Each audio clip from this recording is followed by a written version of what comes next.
ಗಂ ಗಣಪತಾಯೇ ನಮಃ ಶ್ರೀ ಗುರುದೇವ ರುದ್ರಾಯ ನಮಃ. ಎಲ್ರಿಗೂ ನಮಸ್ಕಾರ ಸ್ನೇಹಿತರೆ, ನಾನು ನಿಮ್ಮ ಪ್ರಕಾಶ್. ಸ್ನೇಹಿತರೆ, ಹಿಂದೆ ನಾನು ನಿಮಗೆ ಒಂದು ಮಂತ್ರ ತಗೊಂಡು ಬಂದಿದ್ದೀನಿ. ಈ ಮಂತ್ರವನ್ನು 108 ಸಾರಿ ಪಠನೆ ಮಾಡಿ ಆ ಬಾಳೆಹಣ್ಣನ್ನು ಹಸುವಿಗೆ ತಿನ್ನಿಸಿದರೆ ಸಾಕು. ಜೀವನ ಪರ್ಯಂತ, ಜೀವನ ಪೂರ್ತಿ ನಿಮ್ಮನ್ನು ಬಿಟ್ಟವರು ಹೋಗೋದಿಲ್ಲ. ಅದು ಹೇಗೆ, ಯಾವತ್ತು ಮಾಡಬೇಕು, ಹೇಗೆ ಮಾಡಬೇಕು ತಿಳಿಸ್ಕೊಡ್ತೀನಿ. ಅದಕ್ಕೂ ಮುಂಚೆ ನನ್ನ ಚಾನಲ್ನ ಸಬ್ಸ್ಕ್ರೈಬ್ ಮಾಡಿಲ್ಲ ಅಂದರೆ ಸಬ್ಸ್ಕ್ರೈಬ್ ಮಾಡಿ, ಲೈಕ್ ಮಾಡಿ, ಶೇರ್ ಮಾಡಿ, ಹಾಗೆ ಬೆಲ್ ಐಕಾನ್ ಬಟನ್ ಪ್ರೆಸ್ ಮಾಡೋದನ್ನ ಮರಿಬೇಡಿ.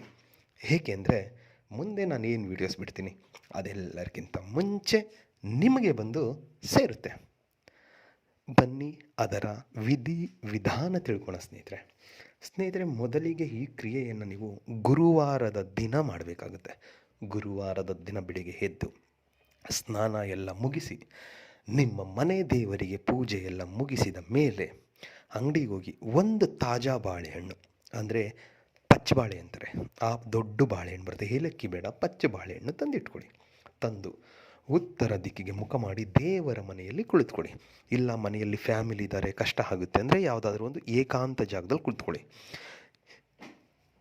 ಕುಳಿತುಕೊಂಡು ಆ ಬಾಳೆಹಣ್ಣಿನ ಮೇಲೆ ಮೊದಲಿಗೆ ಅವರ ಹೆಸರನ್ನು ಬರೆಯಿರಿ. ನಂತರ ಪ್ಲಸ್ ಚಿಹ್ನೆ ಹಾಕಿ ನಿಮ್ಮ ಹೆಸರನ್ನು ಬರೆಯಿರಿ.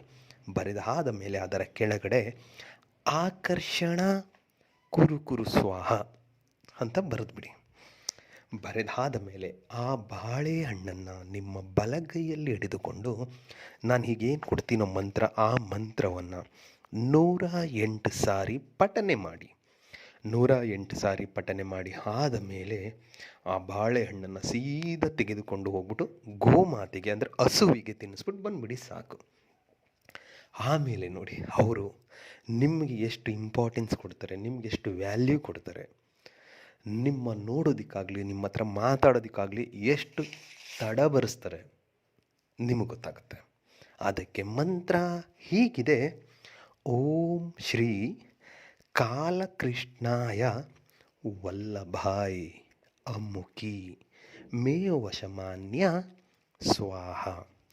ಮಂತ್ರ ಇನ್ನೊಂದು ಸಾರಿ ಹೇಳ್ತೀನಿ ನೋಡಿ ಸ್ನೇಹಿತರೆ.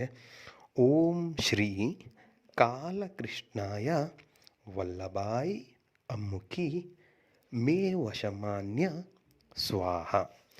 ಈ ರೀತಿಯಾಗಿ ಇಷ್ಟು ಮಾಡಿ ಆದರೆ ನಿಮ್ಮ ಕೆಲಸ ಆಗುತ್ತೆ. ಬೇರೆ ಇದರಲ್ಲಿ ಯೋಚನೆ ಪಡೋದಾಗಲಿ ಏನಾದರೂ ಇದು ಮಾಡೋದು ಅವಶ್ಯಕತೆಯೇ ಇಲ್ಲ ಸ್ನೇಹಿತರೆ. ಇಷ್ಟು ಮಾಡಿ ಬಂದರೆ ನಿಮ್ಮ ಕೆಲಸ ಆಯಿತು ಅಂತ ಅರ್ಥ.